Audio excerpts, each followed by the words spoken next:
Geeta wants to make 24 liters of green paint. She is going to mix blue paint, yellow paint, and white paint in the ratio 4 to 3 to 1. She has 12 liters of blue paint, 7 liters of yellow paint, and 5 liters of white paint. Does she has enough of blue, yellow, and white paint to make 24 liters of green paint? You must show how you get your answer. So she's trying to make 24 liters of green paint from a combination of blue, yellow, and white in the ratio of 4 to 3 to 1. So she needs to have these three colors in the ratio, in this ratio. So there should be like 4 parts of blue, 3 parts of yellow, and 1 part of white. She has the actual amount she has got is also given here. So she has got like 12 liters of blue paint, 7 liters of yellow paint, and 5 liters of white paint. We need to figure out, has she got enough of these quantities to make what she is actually wanting to make, that is 24 liters of green paint. So to find if she has got enough of these quantities, we can try to make some relation between the ratios she has and the actual quantity she has got. So starting from blue paint, if I can form a connection from 12 and 14, so how can I make 12 or how can I make 4 related to 12, or how can I make them equal if there is any way? So if I times 4 by 12, so if I times 4 by 3, I get 12. So 4 times 3 is 12. So if I'm doing this times 3, I have to do it actually for the entire ratio. So 4 times 3 is 12, 3 times 3 is 9, 3 times 1 is 3. So if she has got quantities in terms of these values here, at least these values, then we can say she has got enough of the paints what she require. So she's got enough of blue paint because that's of the same quantity. She has little more of white paint. She needs 3 liters, but she has got like 5 liters. So she has got more of the white paint. But the yellow paint she requires 9 liters, for which but she has only 7 liters of yellow paint. So she has actually less of the yellow paint than she requires to make this combination. So the answer to this question is, does she have enough paint? Well, I would say no, she doesn't have enough paint, or I can say specifically no, she has less of yellow paint. She needs 9 liters, but she has only got 7 liters of yellow.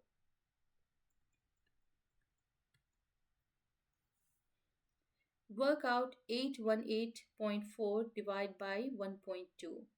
So these are the decimal values. I need to divide them. So before dividing, it's better if I get rid of these decimals, especially for the divisor. If I could get rid of the decimal here, my calculation will get easier. So how to get rid of the decimal in the divisor? It's 1.2. So if I times it with 10, I get 1.2 times 10 is 12. So when I'm doing the divisor, if I'm doing times 10 to divisor, I have to do the same thing for the dividend as well. So I have to do times 10 to 818.4. So this will be now 8184. So now you got rid of the decimal for both the numerator and denominator. Now I can divide them easily. So I'm using the long division method here to divide 8184 by 12. It's easier if I can write or list out all the multiples of 12. Well, in such questions, I would recommend you to remember all the multiplication table.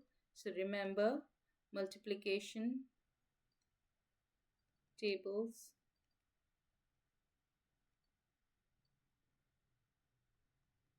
from 2 to 20. If you remember all these tables, it will be really helpful for you to do such calculations. So if I list out all the multiples of 12, 12 ones is 12, 12 twos is 24, 12 threes is 36, then 48, 12 fives is 60, The 12 6 is 72, then 84, 96, and then 2, so 108, then 120. How many 12 goes into 81? So which is the nearest of all this? So this is more than 81, so this will be 12 6. So 12 times 6 is 72. So if you take away 72 from 81, what do you get here? This is 7, this is 11. 11 take away 2 is 9. You take the next number here down, 98. So 12 goes into 98. This is 96. So 12 goes into 98 8 times. 12 eighths is 98. So 12 times 12 eighths is 96. So if you take away 96 from 98, you get 2. And then take 4, the last number. 12 goes into 24 2 times. And when you subtract them, you get the remainder 0. So the answer to this is 682.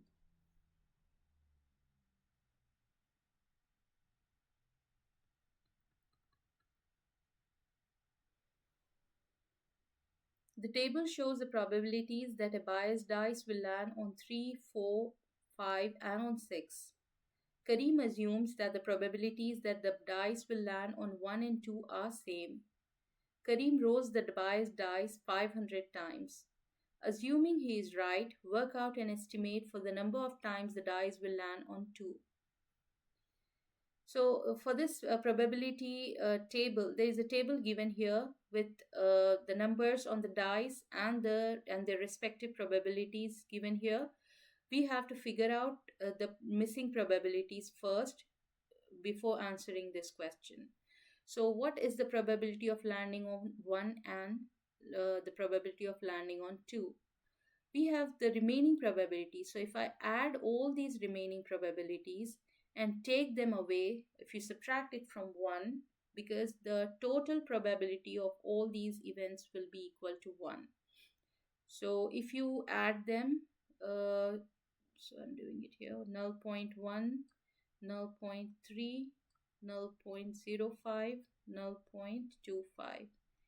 So this is 5 plus 5, 10, 3, 4, 5, 6, 7. So total of these given probabilities is 0.7 or 0.70. So if you subtract it from the total probability, that is 1, you will get, so this is 0, this is 10, take away 7 is 3. 0.3. So 0.3 is the combined probability for landing on 1 and 2. So how will you find each of these probabilities then? Assuming that, so Kareem assumes that the probability on landing 1 and 2 are same. So if these two probabilities are exactly same, then you have to make this, the combined probability, you have to halve this probability to get each of them. So half of 0.3, so half of like 30% is like 15%. So 0.15 is assumed to be the probability of each of these, of landing on each of these numbers. Now we will answer this question. Assuming Kareem is right, work out an estimate for the number of times the dice will land on 2. So he is rolling the die for 500 times. How many times will he land on 2? The probability of landing on 2 is 0.15, and he's rolling the die for 500 times. So you need to times it with 500. So 500 times 0.15, you need to do the multiplication. So 5 is 25. So 5 ones is 5. So I'm getting 75. So 2 decimal places. So the answer here, so the answer to this question is 75.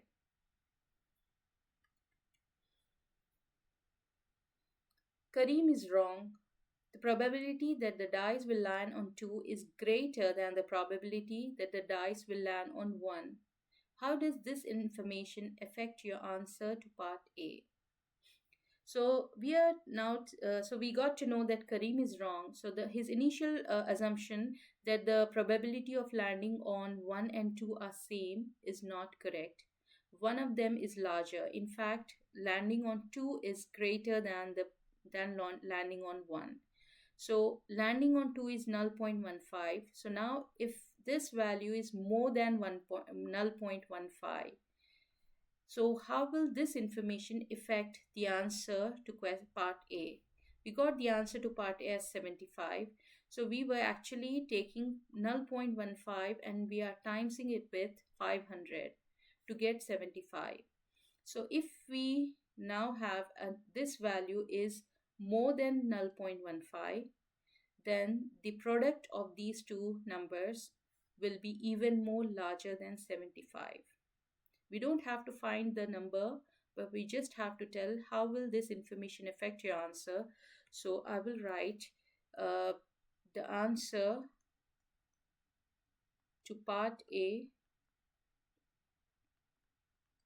will be larger than 75. Will be larger than 75. And why is it larger than 75? Well, because I'm multiplying a larger number, uh, a number which is larger than null point 0.15 with 500. Okay.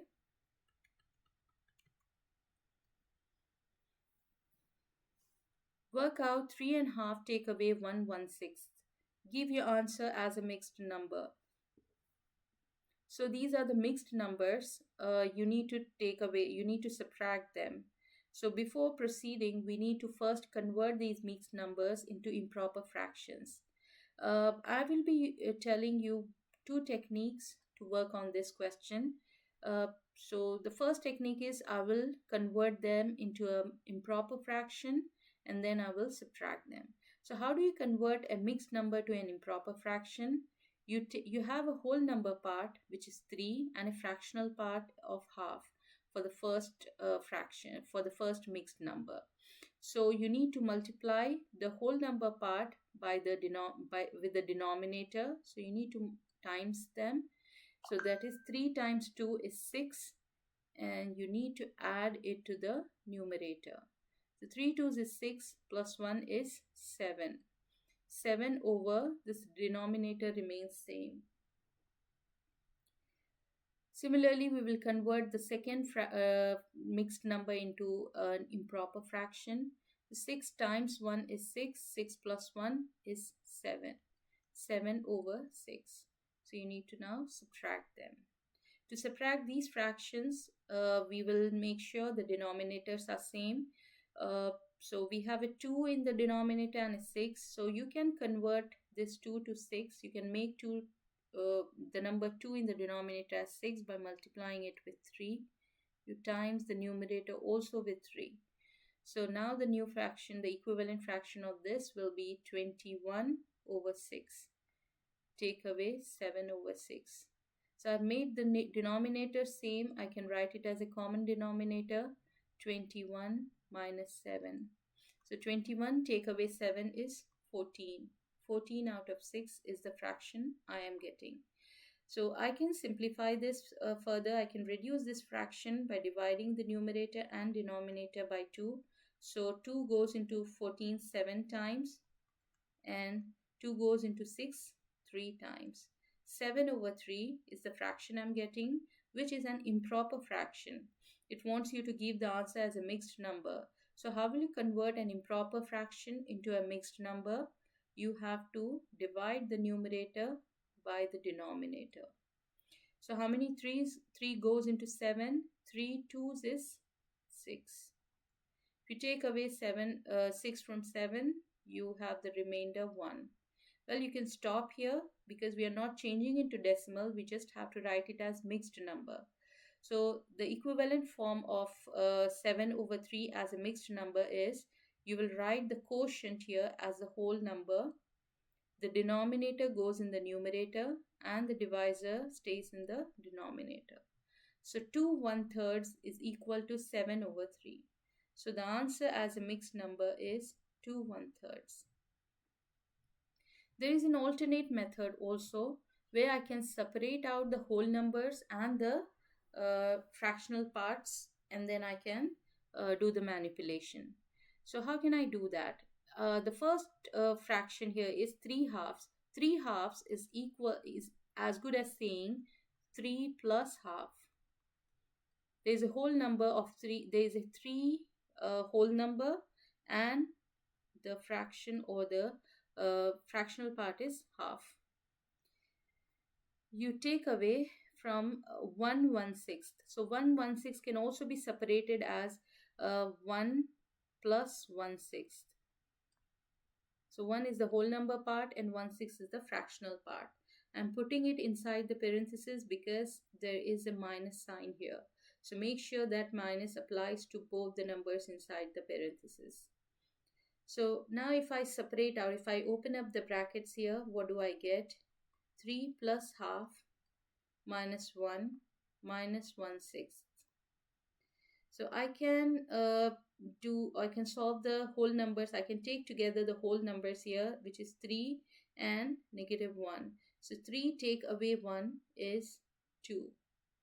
And I've got this half, and you need to take away 1/6 from this half. So what do you get how do you get to answer from this? So how do you subtract half from 6? 1/6 from half. So you have to make the denominator same here. So I'm just trying to manipulate on this fractional part. So 2 remains here, plus 3 ones is 3/6 minus 1/6.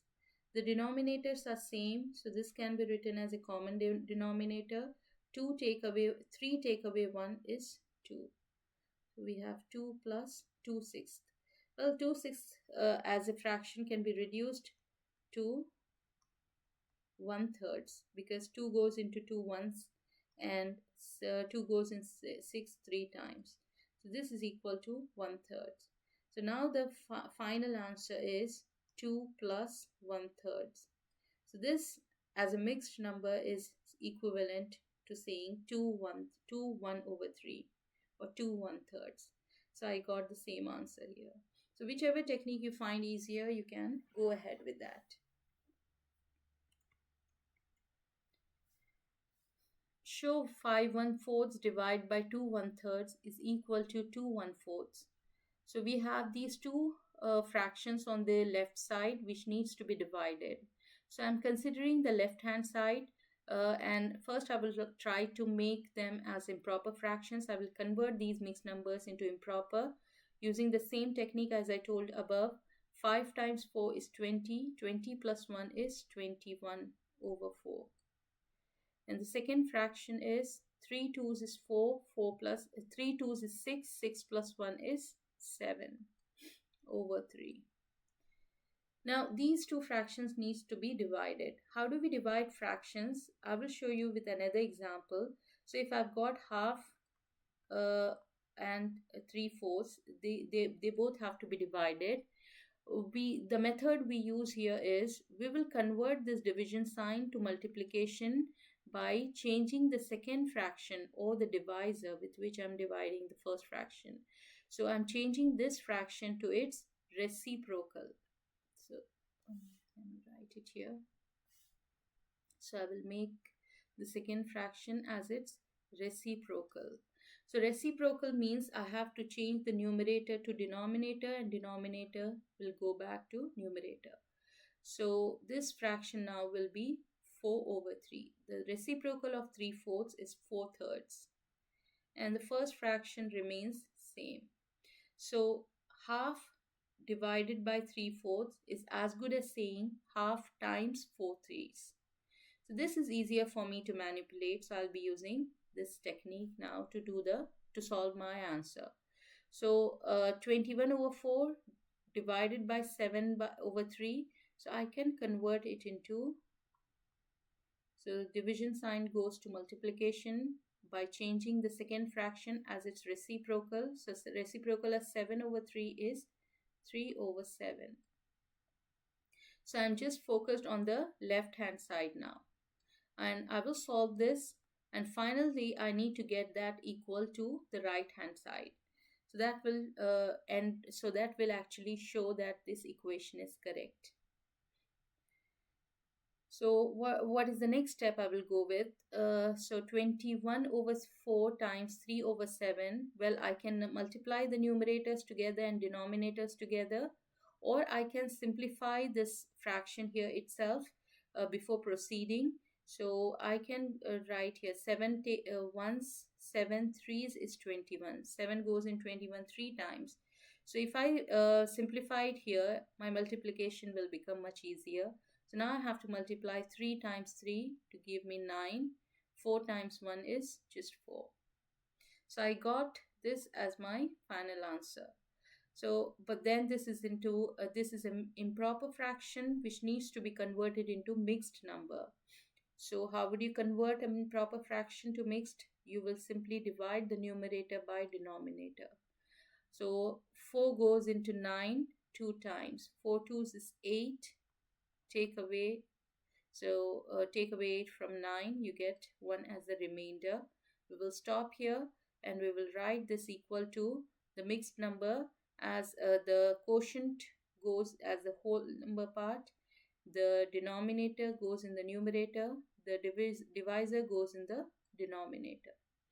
So we have actually arrived at the right hand side. So this is the right hand side. So we have started from left hand side and eventually we have arrived at the right hand side. So we have shown that the equation is correct. ABCD is a parallelogram. All angles are measured in degrees. Find an expression in terms of E for the size of angle CAD. Give a reason for each stage of your working. So we have got a parallelogram. So what do we know about a parallelogram? Well, there are so many things we can tell. We say that the adjacent angles are equal and they add up to 180 degrees. The adjacent angles add up to 180 degrees. They may or may not be equal. And what else? Well, since these two lines we have got a pair of parallel lines here. So AB is parallel to CD, and this is the AC is the transversal cutting them. So I can say angle E will be equal to this angle. This will also be angle E, right? Because they are alternate angles. So we can say alternate angles are equal. Alternate angles are equal in a parallelogram.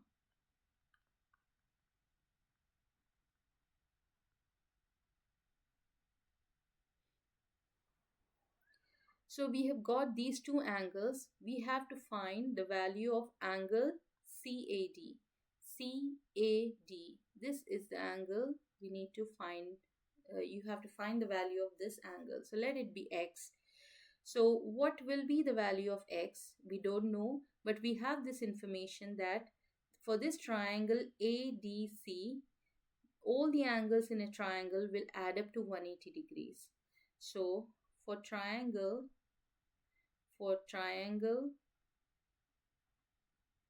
ADC, 3E plus E plus angle CAD. So I can represent this as X. This is equal to 180 degrees. Okay, so if you want, you can write the reason here. Sum of angles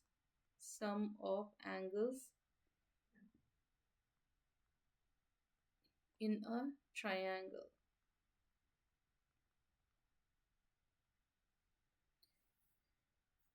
So 3E plus E is 4E plus X is 180.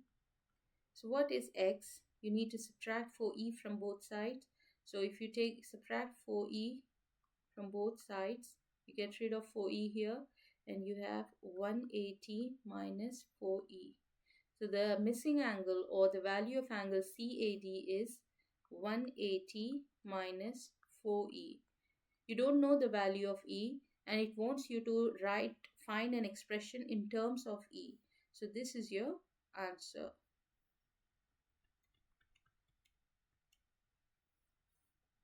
A car traveled 4.96 miles at an average speed of 30.4 miles per hour. Work out an estimate for the time taken by the car. Give your answer in minutes. So we have got 4.96 miles, which is the distance traveled by the car, and the speed of the car. So speed is 30.4 miles per hour. And we also know that the connection between speed, distance, and time. So speed is given by distance over time. We have got the speed, we have got the distance, but we don't know what is time. So we have to find time. So we get to know the time by dividing distance with speed. So if you do d over s, you will get to know the time. So the distance here is 4.96. Now you have to actually estimate the time here. So you estimate the time by rounding this distance to one significant figure. So one significant figure for 4.96 is 5.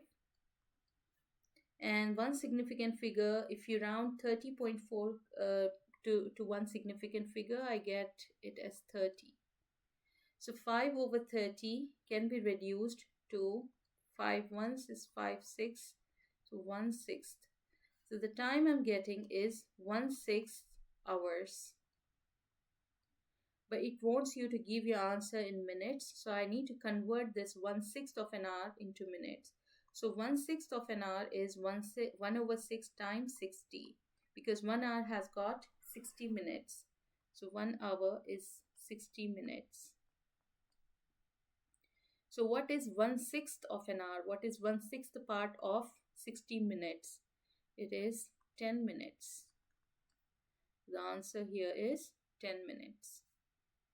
Is your answer to part A an underestimate or an overestimate? Give a reason for your answer. So to find the distance or to estimate the distance, I have taken the value as 5. So the actual value was 4.96. So I have rounded up the distance, and for the speed I have rounded down. So I have rounded up, I can write. So for estimating the value, distance which is in the numerator is rounded up, and speed which is in the denominator is, so from 30.4 I have estimated it to 30. So I have taken a lesser value. So I have rounded it down. So I have rounded down the speed. But what is the overall estimate? So the overall time, so if I'm taking a maximum number, a larger number for numerator and a smaller number for denominator, I have actually overestimated.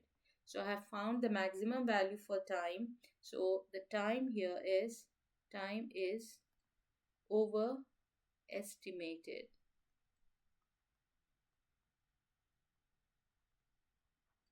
Why is it an overestimate?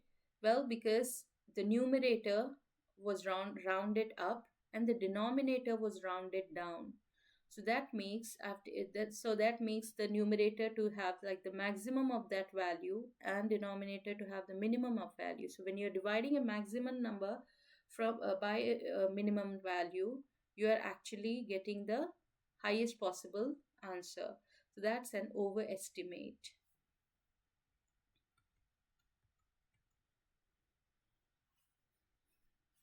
Here is a pentagon. Angle A is equal to angle C. So angle A and angle C are equal. So I can write this C also as equal to A. Angle B is 155. So this is 155 degrees. Angle D is 3 times the size of C. Angle D is equal to 3C. But C is same as A. So I can write D as 3A. Angle E is 2 times the size of angle C. So angle E is twice C. So I can write it as 2A. Work out the size of angle A. So you have to find what is the value of A. So we have got the information here that this is a pentagon. Uh, so what is the total, what is the sum of all the interior angles here we need to first find out. So we know in a pentagon or in any polygon, the sum of interior angles, sum of interior angles in any polygon with sides n will be n minus 2 times 180. So here n is 5 because it's a pentagon. So 5 minus 2 times 180, if you do, you will have the total sum, the sum of all the interior angles here. That's 3 times 180. 5 minus 2 is 3. 3 times 180 is 3 eighths is 24. 3 ones is 3. 540. So when I add all these angles, they should be equal to 540. Okay, so I'm starting from A. So A plus 2A will be 3A. 3A plus 3A is 6A. 6A plus another A is 7A plus 155. This is equal to 540 degrees. So this is, I have found this all the, when I added all the like terms, it's 7A plus 155 is 540. So you take away 155 from both sides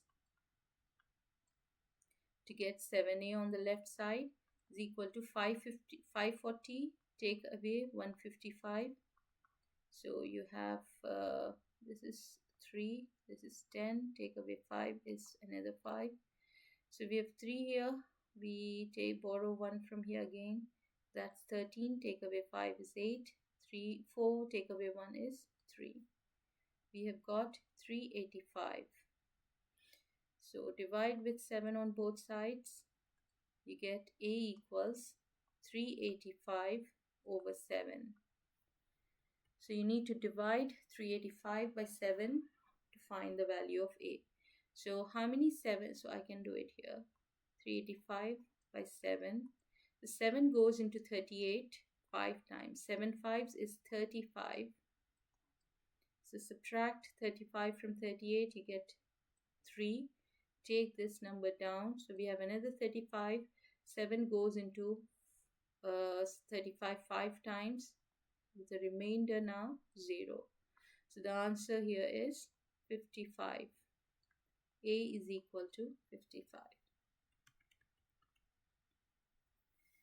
The graph shows the volume of water V liters in a tank at time t seconds. What does the gradient of this graph represent? So this graph tells there is like the volume is represented, the volume of water is represented on the y-axis and the time is shown on the x-axis. So what will be so there is this line. If I find the gradient of this line, the gradient is rise over run, right? So how far it goes up on the y-axis over the number of units on the x-axis. So rise over run. So what will this gradient tell me about this specific graph? So rise here will be the units for the y-axis, which is volume, which is the volume of water in liters. So how far is the volume going over time? So in other words, I can say how is the volume changing with time, how volume changes with time, how volume of water changes with time. That is what the gradient of this graph tells. Okay, we don't have to find its value, we just have to describe what will the gradient tell. So I can write this so how, okay, let me write it in a proper way. So gradient tells, gradient of this graph tells how the volume of water changes over time or with time. You can also write this same thing also as like the change of volume of water over time is given a specific name as rate of change of what rate of change of volume. So alternately you can also write this as the gradient tells the rate of change of volume.